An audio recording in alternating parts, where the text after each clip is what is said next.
साल 2025 दुनिया भर में जेन जी प्रोटेस्ट का साल दिख रहा है। बांग्लादेश, नेपाल और तमाम देशों के बाद अब इसने पाकिस्तान में भी दस्तक दे दी है। डोनाल्ड ट्रंप ने ऐसी हिंट दी है कि वो अगले साल भारत आ सकते हैं। और आज बसंत पंचमी है तो नहीं, लेकिन मेरी स्टाइलिस्ट पूजा ने कहा कि ये मैं पहनूं, तो मैंने पहन लिया। और वैसे मानो तो हर दिन बसंत पंचमी। नमस्कार, मैं हूं रिचा अनिरुद्ध और आप देख रहे हैं खबरें अनकही।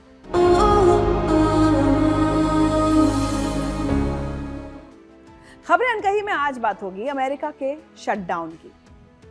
आप जानते हैं कितने दिन का शटडाउन हो चुका है? बताऊंगी आज आपको। बात होगी असम के मशहूर गायक जुबिन गर्ग की मौत से उठे राज की। दिल्ली एनसीआर का प्रदूषण हमारा पीछा नहीं छोड़ रहा, तो हम उसकी बात करना कैसे छोड़ सकते हैं। बताऊंगी आपको कि क्यों दिल्ली एनसीआर में हेल्थ इमरजेंसी के हालात पैदा हो गए हैं।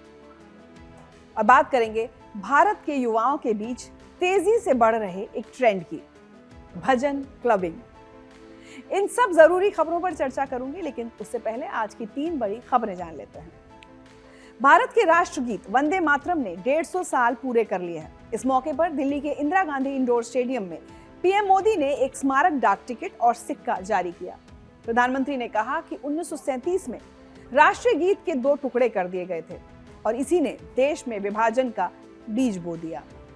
दिल्ली एयरपोर्ट पर आज एयर ट्रैफिक कंट्रोल सिस्टम में तकनीकी खराबी की वजह से 300 से ज्यादा उड़ानों में देरी हुई है।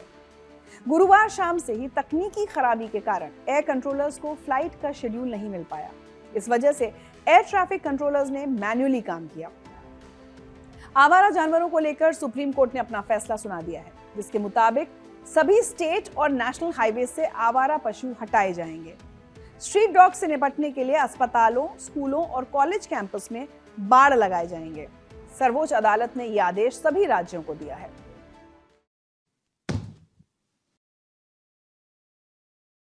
अमेरिका में एक रिकॉर्ड टूटा है, लेकिन ये खुशखबरी नहीं है। अमेरिका में इस वक्त एक ऐसा संकट चल रहा है जिसने पूरे देश को हिलाकर रख दिया। अमेरिकी सरकार के शटडाउन को 38 दिन हो चुके हैं और इसके साथ ही ये अमेरिकी इतिहास का सबसे लंबा गवर्नमेंट शटडाउन बन गया। पहले का रिकॉर्ड भी डोनाल्ड ट्रंप के ही नाम था, जब उनके पहले टर्म के दौरान 2018-19 में 35 दिनों का शटडाउन हुआ था। लेकिन अब ट्रंप ने अपना ही रिकॉर्ड तोड़ दिया है। कांग्रेशनल बजट ऑफिस की रिपोर्ट बताती है कि इस शटडाउन से अब तक लगभग 62,000 करोड़ रुपए का नुकसान हो चुका है। शटडाउन जब 4 हफ्ते पार कर गया तो जीडीपी पर 62,000 करोड़ रुपए का असर पड़ा है। अगर ये 6 हफ्ते तक चलता है तो नुकसान 97,515 करोड़ रुपए तक पहुंच सकता है। सबसे बड़ी बात यह है कि फेडरल कर्मचारियों ने जो काम नहीं किया, उस खोई हुई प्रोडक्टिविटी को कभी वापस नहीं लाया जा सकता। ये एक परमानेंट नुकसान है अमेरिकी इकोनॉमी के लिए। लगभग 6,70,000 फेडरल कर्मचारियों को फरलो कर दिया गया है, यानी बिना वेतन के घर भेज दिया गया है। साथ ही करीब 7,30,000 कर्मचारी बिना तनख्वाह के काम कर रहे हैं। 13 लाख सैन्य कर्मियों और 7,50,000 नेशनल गार्ड्स और रिजर्व के जवानों को भी बिना वेतन के सेवा देनी पड़ रही है। 24 अक्टूबर को पहली बार इन कर्मचारियों को 0 पेमेंट मिली। उनके अकाउंट में 1 रुपया भी नहीं आया। सबसे दिल दुखाने वाली बात यह है कि 4 करोड़ से ज्यादा अमेरिकन्स की फूड सप्लाई रुक गई है। SNAP यानी सप्लीमेंटल न्यूट्रिशन असिस्टेंस प्रोग्राम, जिसे फूड स्टैम्प्स भी कहते हैं, उससे 4 करोड़ से ज्यादा अमेरिकी नागरिकों को मदद मिलती है, जिनमें 1 करोड़ 60 लाख बच्चे और 80 लाख बुजुर्ग शामिल हैं। ट्रंप एडमिनिस्ट्रेशन ने कहा कि वो नवंबर के लिए SNAP बेनिफिट्स नहीं देगा क्योंकि सरकार के पास पैसा नहीं है। एग्रीकल्चर डिपार्टमेंट ने डेमोक्रेट्स को दोष देते हुए लिखा कि इसके लिए सेनेट डेमोक्रेट्स जिम्मेदार हैं। वीकेंड में न्यूयॉर्क और मैसाचुसेट्स के फूड बैंक्स के सामने लंबी लंबी कतारें लग गईं। लोग अपने परिवारों के लिए खाना जुटाने के लिए घंटों लाइन में खड़े रहे। सेनेट लीडर चक शूमर ने सेनेट फ्लोर पर भावुक होकर कहा कि लोग फूड बैंक्स में भीड़ लगा रहे हैं, हैलोवीन ट्रीट्स की जगह ग्रोसरी बांट रहे हैं और टीचर्स अपनी जेब से पैसे खर्च कर अपने स्टूडेंट्स के लिए एक्स्ट्रा खाना ला रहे हैं। जब हालात बेकाबू होने लगे तो 25 राज्यों ने मिलकर ट्रंप प्रशासन के खिलाफ मुकदमा दायर कर दिया। 28 अक्टूबर को कैलिफोर्निया, न्यूयॉर्क, पेंसिल्वेनिया समेत 25 राज्यों और डिस्ट्रिक्ट ऑफ कोलंबिया ने मैसाचुसेट्स के फेडरल कोर्ट में याचिका दायर की।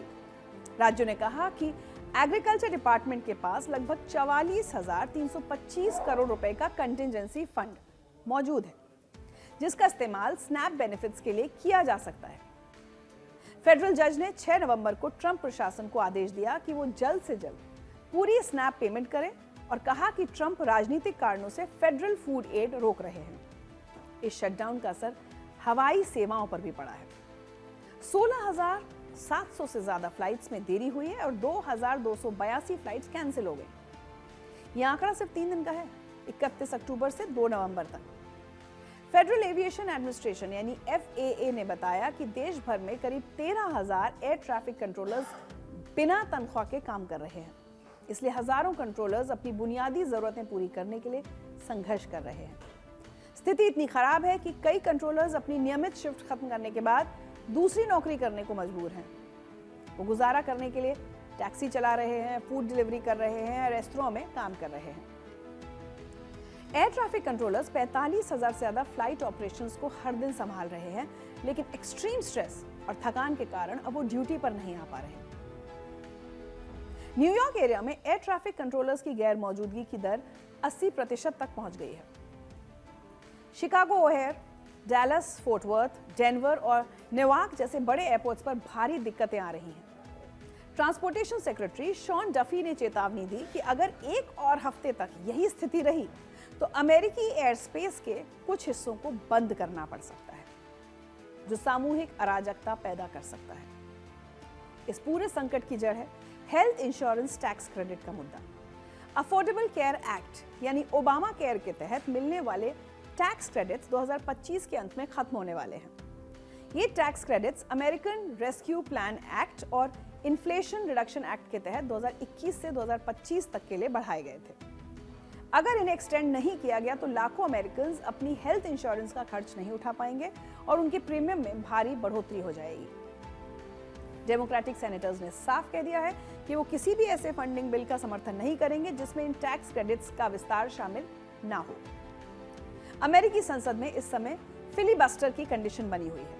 इसके जरिए सांसद किसी बिल पर बहस को जानबूझकर लंबा खींच सकते हैं ताकि उस पर वोटिंग देर से हो या बिल्कुल ना हो पाए। अमेरिकी सेनेट में किसी भी प्रस्ताव पर बहस खत्म करने और वोटिंग कराने के लिए क्लोजर नाम की प्रक्रिया होती है। इसके लिए कम से कम 100 में से 60 सेनेटर्स का समर्थन जरूरी होता है। इसी वजह से ट्रंप का फंडिंग बिल अटका हुआ है। विपक्ष इस नियम का इस्तेमाल सिर्फ कानून के पास होने से रोकने के लिए करता है, भले ही मुद्दा कितना भी जरूरी क्यों ना हो। फिलिबस्टर का मकसद है अल्पसंख्यक दल को भी कानून निर्माण में अपनी बात रखने का अधिकार मिले। कोई भी पार्टी सिर्फ अपनी संख्या के दम पर तानाशाही न करे। हालांकि इसमें नुकसान यह है कि इसका इस्तेमाल राजनीतिक हथियार के तौर पर किया जाता है। 4 साल पहले जब बाइडेन की डेमोक्रेटिक पार्टी सत्ता में थी तब वो भी इसे खत्म करना चाहते थे, लेकिन ट्रंप की रिपब्लिकन पार्टी ने इसका विरोध किया था। ये ट्रंप के कार्यकाल का तीसरा शटडाउन है और 2 सबसे लंबे शटडाउन्स उन्हीं के नाम है। पहला शटडाउन 2018-19 में 35 दिनों तक चला था, जो मेक्सिको बॉर्डर पर दीवार बनाने के लिए लगभग 50,530 करोड़ रुपए की मांग को लेकर हुआ था। डेमोक्रेट्स ने कहा था कि दीवार महंगी और बेअसर होगी, इसलिए उन्होंने फंडिंग से इनकार कर दिया। वो शटडाउन 22 दिसंबर 2018 को शुरू हुआ और 25 जनवरी 2019 को खत्म हुआ। मौजूदा शटडाउन 1 अक्टूबर 2025 को शुरू हुआ, जब संसद एक स्टॉप गैप फंडिंग मेजर पास करने में फेल हो गई। अमेरिकी सिस्टम में संसद को बजट प्लान अप्रूव कराना होता है, जिसे प्रेसिडेंट साइन करके कानून बनाता है। अगर पुराने बजट की समय सीमा खत्म होने से पहले नया अग्रीमेंट नहीं होता तो गवर्नमेंट शटडाउन हो जाता है। अभी रिपब्लिकन्स के पास संसद के दोनों सदनों में बहुमत है, लेकिन उनके पास अपना स्पेंडिंग प्रपोजल आगे बढ़ाने के लिए जरूरी 60 वोट नहीं है।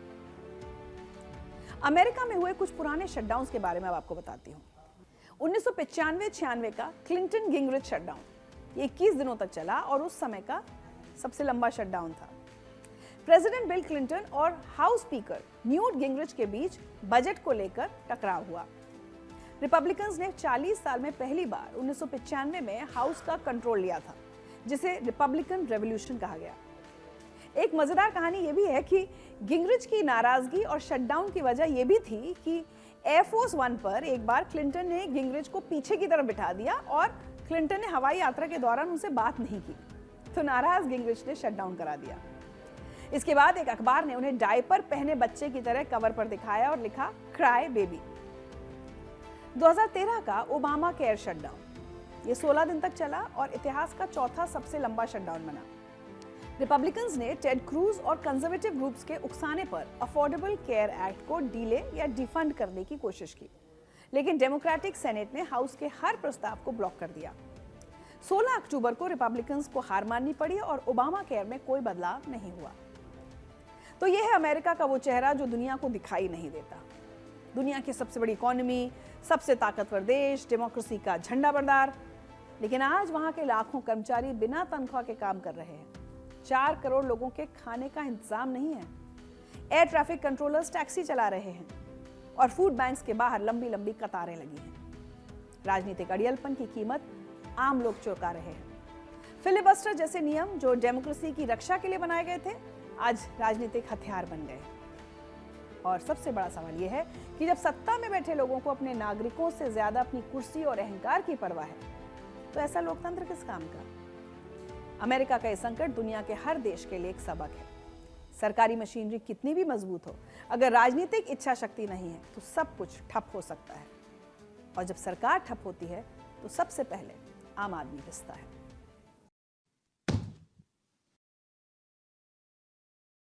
असम की मशहूर सिंगर जुबिन गर्ग की मौत कोई हादसा नहीं थी, बल्कि उनको साजिश के तहत जान से मारा गया था। इसका खुलासा एसआईटी ने किया है। असम के मुख्यमंत्री हिमंता बिस्वा शर्मा ने खुद इस बात की जानकारी दी है। उन्होंने बताया कि जुबिन की मौत के सिलसिले में जिन 5 लोगों को गिरफ्तार किया गया है, उन सभी पर हत्या का मुकदमा दर्ज किया गया है और 8 दिसंबर तक इस केस की चार्जशीट फाइल कर दी जाएगी। जांच में यह भी पता चला है कि जुबिन को जहर देकर मारा गया था। सिंगापुर पुलिस से मिली टॉक्सिकोलॉजी रिपोर्ट और पोस्टमार्टम रिपोर्ट ने इस बात की पुष्टि की है। जुबिन का पोस्टमार्टम 2 बार हुआ था, पहली बार सिंगापुर में और दूसरी बार गुवाहाटी मेडिकल कॉलेज में। दोनों रिपोर्ट्स अब असम पुलिस की सीआईडी और जुबिन की पत्नी गरिमा गर्ग के पास हैं। केस में एक और सनसनीखेज मोड़ तब आया जब पता चला कि जो गिरफ्तार हुए हैं ऑर्गेनाइजर श्याम कानू महंता असम के पूर्व डीजीपी भास्कर ज्योति महंता के भाई हैं। इसके बाद भास्कर ज्योति महंता ने 5 नवंबर को नैतिक आधार पर सीआईसी यानी चीफ इंफॉर्मेशन कमिश्नर के पद से इस्तीफा दे दिया। लेकिन एक सवाल का जवाब आज तक नहीं मिला कि आखिर हकीकत में 19 सितंबर को सिंगापुर में हुआ क्या था। Zubeen Garg north east India festival के 4थे एडिशन में परफॉर्म करने सिंगापुर गए थे, जो 20-21 सितंबर को होना था। यह फेस्टिवल भारत सिंगापुर के डिप्लोमेटिक संबंधों के 60 साल पूरे होने का जश्न था। लेकिन परफॉर्मेंस से एक दिन पहले 19 सितंबर को एक निजी यॉट पार्टी में कुछ ऐसा हुआ जिसने सब कुछ बदल दिया, या कहें सब कुछ खत्म कर दिया। शुरुआती रिपोर्ट्स में कहा गया था कि 52 साल के जुबिन स्कूबा डाइविंग कर रहे थे, लेकिन बाद में सिंगापुर पुलिस ने साफ किया कि वो दरअसल स्विमिंग कर रहे थे। करीब दर्जन भर लोग उस यॉट पर मौजूद थे। जुबिन ने पहले लाइफ जैकेट पहनकर पानी में छलांग लगाई, फिर जैकेट उतारकर दोबारा तैरने लगे। इसी दौरान अचानक वो बेहोश हो गए। उन्हें तुरंत सिंगापुर जनरल हॉस्पिटल ले जाया गया, लेकिन डॉक्टर्स उन्हें बचा नहीं पाए और उसी दिन उनकी मौत हो गई। जब ये खबर असम पहुंची तो पूरे प्रदेश में मातम छा गया। लोग विश्वास नहीं कर पा रहे थे कि उनका प्यारा सिंगर, पूरे नॉर्थ ईस्ट की आवाज, वो अचानक कैसे चला गया। असम के मुख्यमंत्री हिमंता बिस्वा शर्मा ने खुद एयरपोर्ट पर जुबिन का पार्थिव शरीर प्राप्त किया और उन्हें श्रद्धांजलि दी। और जैसा हुजूम उनकी अंतिम यात्रा में शामिल हुआ, उसने रिकॉर्ड बना दिया, जिससे पता चलता है कि लोगों के कितने चहेते थे जुबिन। लेकिन जल्द ही लोगों के मन में सवाल उठने लगे, क्या सच में ये सिर्फ एक हादसा था? एक स्वस्थ व्यक्ति अचानक तैरते समय कैसे बेहोश हो सकता है?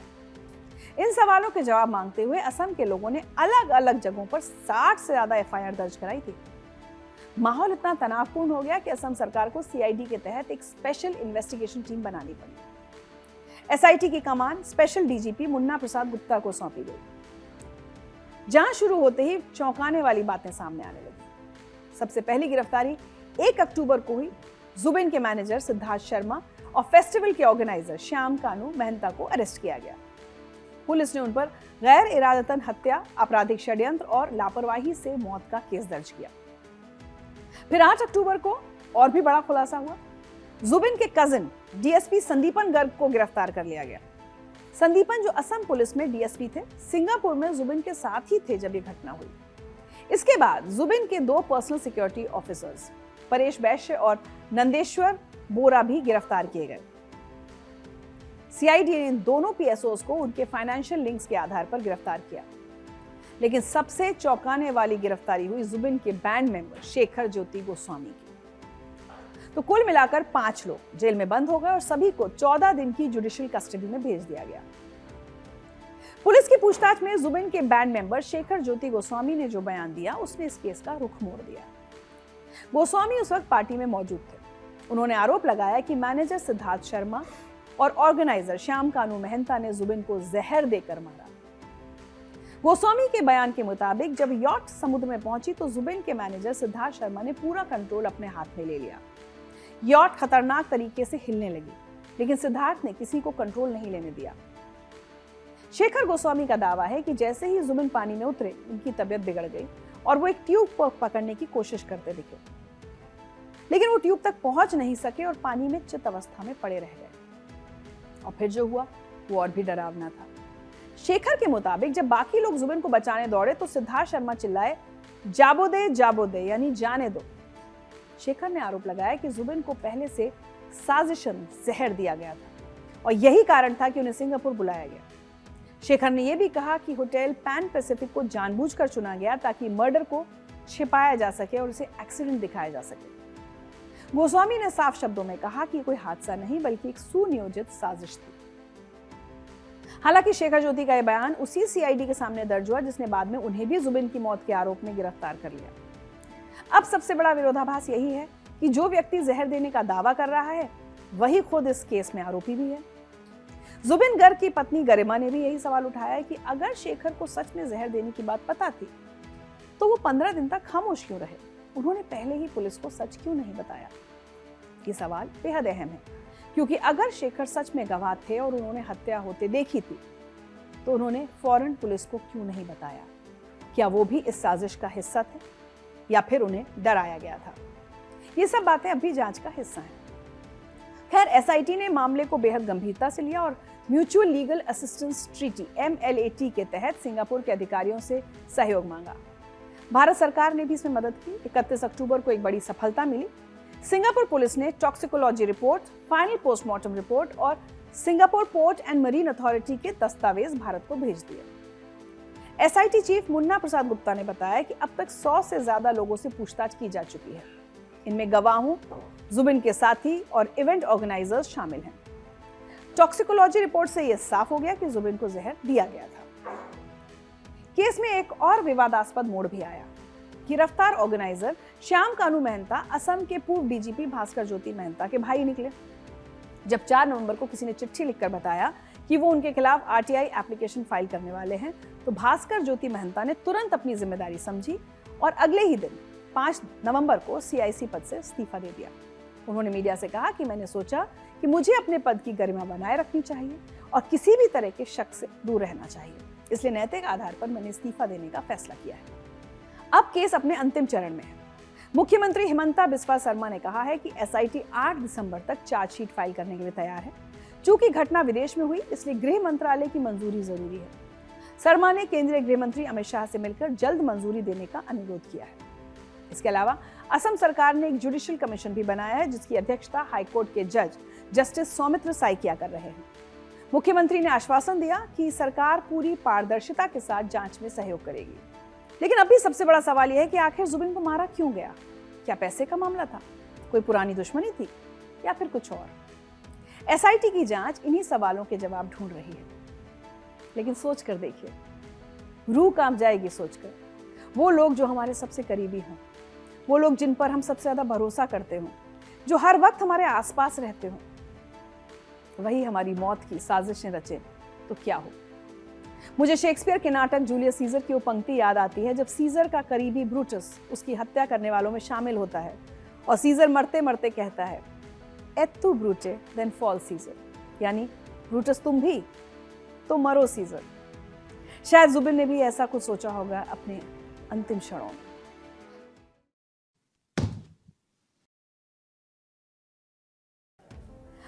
कभी सोचा है कि सांस लेना जो हमारी जिंदगी के लिए सबसे जरूरी है, एक दिन वही हमारे लिए जहर बन जाएगी? दिल्ली और उत्तर भारत के कई शहरों में आज यही हो रहा है।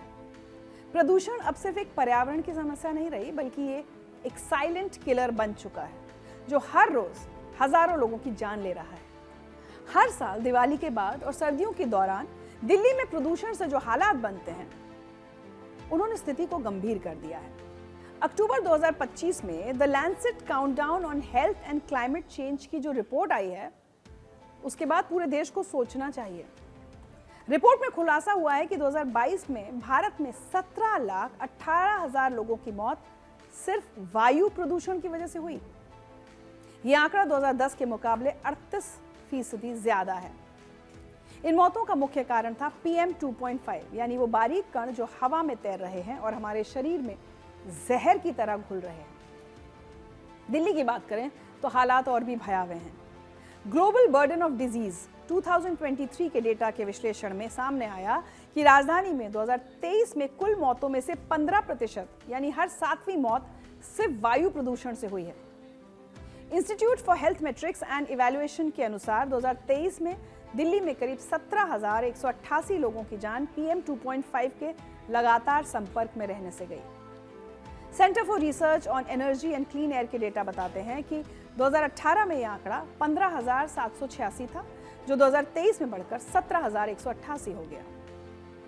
दिल्ली में प्रदूषण हाई ब्लड प्रेशर और डायबिटीज से भी ज्यादा खतरनाक बन चुका है।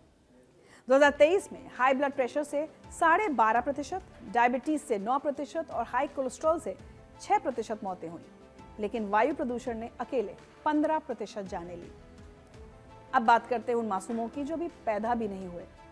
IIT Delhi, international institute of population sciences Mumbai, UK और आयरलैंड के संस्थानों ने मिलकर एक चौंकाने वाला अध्ययन किया।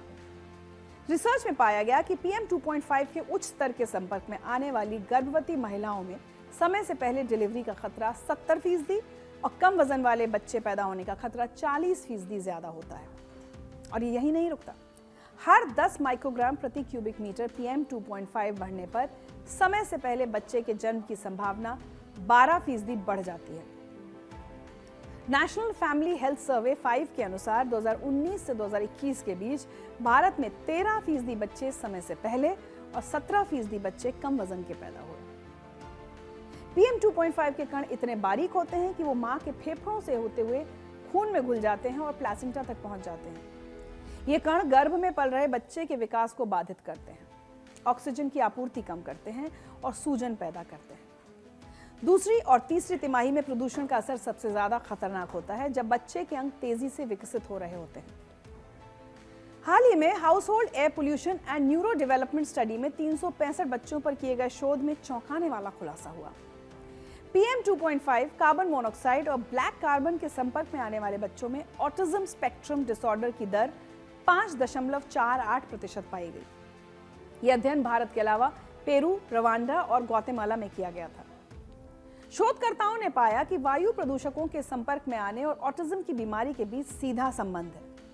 खासकर गर्भावस्था के दौरान या जीवन के शुरुआती वर्षों में नाइट्रोजन डाइऑक्साइड और दूसरे न्यूरोटॉक्सिक तत्वों के संपर्क में आना बच्चों के दिमागी विकास को नुकसान पहुंचाता है। बच्चों के फेफड़े और इम्यून सिस्टम पूरी तरह विकसित नहीं होते, इसलिए वो इन हानिकारक कणों को तेजी से अवशोषित कर लेते हैं। इससे बच्चों में सीखने की क्षमता कम हो सकती है, पढ़ाई में ध्यान केंद्रित करने में दिक्कत आ सकती है और व्यवहार में भी बदलाव देखने को मिल सकते हैं। अब बात करते हैं बुजुर्गों की। द लैंसेट प्लैनेटरी हेल्थ में प्रकाशित एक अध्ययन में पाया गया कि लंबे समय तक PM 2.5 के संपर्क में रहने से अल्जाइमर्स और पार्किंसंस जैसी न्यूरो डिजेनरेटिव बीमारियों का खतरा बढ़ जाता है। 2024 में प्रकाशित एक व्यापक अध्ययन बताता है कि वायु प्रदूषण ऑक्सीडेटिव स्ट्रेस और सूजन पैदा करता है, जो अल्जाइमर्स और पार्किंसंस जैसी बीमारियों को बढ़ावा देता है। प्रदूषण ने कैसे लोगों की जिंदगी बदल दी है, इसका सबसे बड़ा उदाहरण है आयुषी चंद। यूपीएससी इंडियन इकोनॉमिक सर्विस 2016 में 8वीं रैंक हासिल करने वाली आयुषी चंद केंद्रीय वित्त विभाग में डेप्यूटी डायरेक्टर के पद पर दिल्ली में तैनात थी। लेकिन दिल्ली के जहरीले प्रदूषण ने उन्हें अपनी मेहनत से हासिल की गई सरकारी नौकरी छोड़ने पर मजबूर कर दिया। उनके पति अक्षत श्रीवास्तव ने सोशल मीडिया पर लिखा, मेरी पत्नी को यूपीएससी में 8वीं रैंक मिली। वो ग्रुप ए सर्विस ऑफिसर थी। अपने करियर का ज्यादातर समय वो दिल्ली में रही। प्रदूषण की स्थिति को देखते हुए हमारे छोटे बेटे की सेहत के लिए उन्होंने नौकरी छोड़ने का फैसला किया। ये सिर्फ एक व्यक्तिगत निर्णय नहीं, बल्कि उस गंभीर स्थिति का प्रतीक है जो दिल्ली में पैदा हो चुकी है। डॉक्टर्स के मुताबिक PM 2.5 के कण समय के साथ ब्लड वेसल्स में जमा हो जाते हैं, फिर दिल और दिमाग तक ऑक्सीजन का प्रवाह कम कर देते हैं, जिससे स्ट्रोक, हार्ट अटैक्स और दूसरी गंभीर बीमारियां होती हैं। जब तक दिल्ली की हवा की गुणवत्ता में सुधार नहीं होगा, सांस और हृदय के रोगों का बोझ बढ़ता ही रहेगा। और सबसे बड़ी बात यह है कि प्रदूषण सिर्फ सर्दियों की समस्या नहीं है, ये साल भर मौजूद रहता है। बस शायद सर्दियों में हमें इसका एहसास ज्यादा होता है, जब हवा की रफ्तार कम हो जाती है और प्रदूषक कण जमीन के पास बस जाते हैं और पंजाब और हरियाणा में पराली जलना शुरू हो जाती है। अक्टूबर 2025 में centre for research on energy and clean air की रिपोर्ट बताती है कि दिल्ली का औसत PM 2.5 स्तर 107 माइक्रोग्राम्स पर क्यूबिक मीटर था, जो सितंबर के मुकाबले 3 गुना ज्यादा था। और दिलचस्प बात यह है कि पराली जलाने का योगदान दिल्ली के प्रदूषण में 6% था। असली समस्या है स्थानीय स्रोत जैसे गाड़ियां और उद्योग, जो साल भर प्रदूषण फैलाते रहते हैं। दिवाली के बाद तो हालात और खराब हो जाते हैं। पटाखों से निकला धुआं और केमिकल्स हवा में मिलकर स्थिति को और भयावह बना देते हैं। मौसम विभाग के अनुसार हवा की गति कम होने और तापमान गिरने से प्रदूषक तत्व नीचे रह जाते हैं और फैल नहीं पाते, जैसा कि आजकल दिल्ली में देखने को मिल रहा है। दिल्ली सरकार ने संकट से निपटने के लिए अक्टूबर से फरवरी तक लागू रहने वाला 25 सूत्रीय विंटर एक्शन प्लान तैयार किया है। इस योजना में 5 प्रमुख क्षेत्रों पर फोकस किया गया है: धूल नियंत्रण, वाहनों का उत्सर्जन, औद्योगिक विनियमन, कचरा प्रबंधन और नागरिक भागीदारी। सरकार ने शहर भर में 86 mechanical road sweepers, 300 water sprinkler और 362 एंटी स्मॉग गन्स तैनात की हैं। हालांकि इनमें से कितनी काम करती हैं, ये तय नहीं है। सभी प्रमुख सड़कों को वैक्यूम से साफ किया जा रहा है, जिसकी निगरानी ग्रीन वॉर रूम के माध्यम से की जा रही है। 1 नवंबर 2025 से दिल्ली में BS3 पेट्रोल और डीजल 4 पहिया वाहनों पर प्रतिबंध लगाया गया है। ग्रैब 2 के तहत सभी गैर जरूरी निर्माण और डेमोलिशन कार्य पूरी तरह बंद कर दिए गए हैं। इसमें हाईवे, सड़कें, फ्लाईओवर, पाइपलाइन और पावर लाइन जैसी लीनियर पब्लिक प्रोजेक्ट्स भी शामिल हैं। प्रदूषण के उच्च स्तर को देखते हुए स्कूलों को ऑनलाइन क्लासेस की सलाह दी गई है। सरकारी दफ्तरों में 50% कर्मचारियों को वर्क फ्रॉम होम करने के निर्देश दिए गए हैं। पर्यावरण मंत्री मनजिंदर सिंह सिरसा ने 13 प्रमुख प्रदूषण हॉटस्पॉट्स की पहचान की है और उन पर विशेष निगरानी रखी जा रही है। इनमें आनंद विहार, रोहिणी जैसे क्षेत्र शामिल हैं। इन क्षेत्रों में बार बार कचरा जलाने और धूल नियंत्रण नियमों के उल्लंघन के खिलाफ सख्त कार्रवाई की योजना बनाई गई है। आज जरूरत है कि हम प्रदूषण को सिर्फ पर्यावरण की समस्या ना समझें, बल्कि एक पब्लिक हेल्थ इमरजेंसी के रूप में देखें। भारत में पहले से ही 250 से ज्यादा महामारी विज्ञान के अध्ययन हैं, जो प्रदूषित हवा और स्वास्थ्य समस्याओं के बीच सीधा संबंध स्थापित करते हैं। विज्ञान साफ है, अब जरूरत है निर्णायक और कोऑर्डिनेटेड कार्रवाई की, क्योंकि हर सांस मायने रखती है और हर जिंदगी कीमती है। दिल्ली और भारत के दूसरे शहरों में साफ हवा अब एक बुनियादी अधिकार बन जाना चाहिए, क्योंकि हमारी जिंदगी इस हवा पर निर्भर है और ये हवा साफ होनी चाहिए। ये जिम्मेदारी सरकार की भी है और हमारी भी।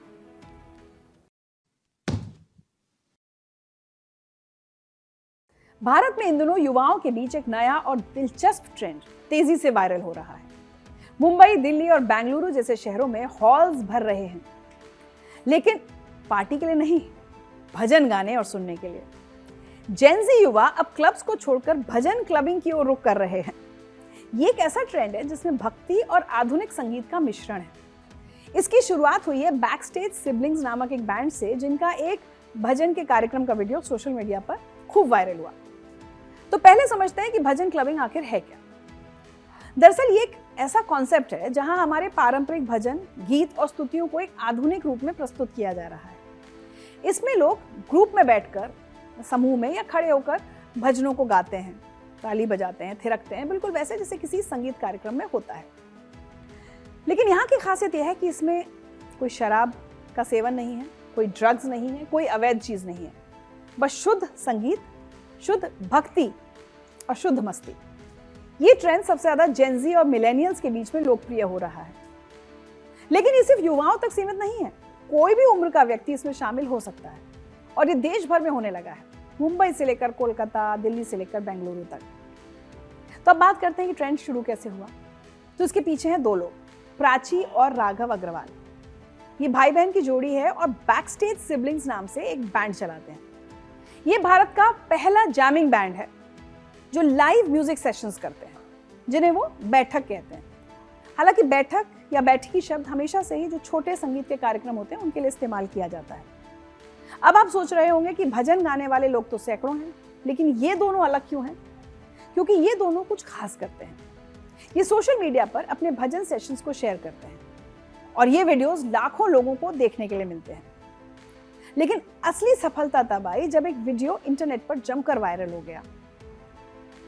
ये वही वीडियो है, एक खचाखच भरा हॉल, सैकड़ों लोग, सब एक क्लासिक भजन गा रहे हैं, श्री कृष्ण गोविंद हरे मुरारी।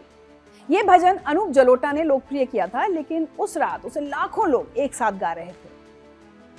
हॉल में धीमी लाइटिंग है, स्टेज पर कोई भव्य सेटअप नहीं है, बस लोग हैं, उनकी भक्ति है और भजन है। लेकिन सबसे खास बात यह थी कि लोग सब कुछ अपने फोन पर रिकॉर्ड कर रहे थे। कुछ इंस्टाग्राम पर लाइव कर रहे थे, कुछ के चेहरों पर शांति थी, कुछ के चेहरे पर खुशी। सब के सब इसमें पूरी तरह डूबे हुए हैं, जैसे कोई आध्यात्मिक अनुभव हो रहा हो। यह वीडियो सोशल मीडिया पर शेयर किया गया और आग की तरह फैल गया। लाखों लोगों ने इसे देखा, लाखों लोगों ने इस पर कमेंट किया और अचानक भजन क्लबिंग सबके होंठों पर था।